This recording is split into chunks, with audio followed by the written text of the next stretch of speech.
Let's cover the first retargeting strategy to grow your list faster.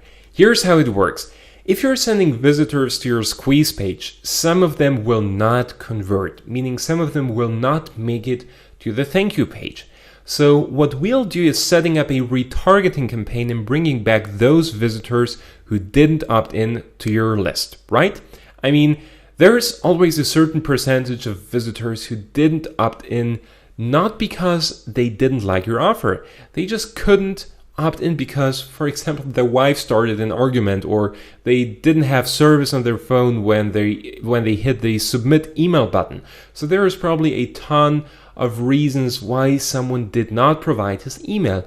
Not necessarily because he didn't want to give you his email address, but because he just couldn't do it in the very moment.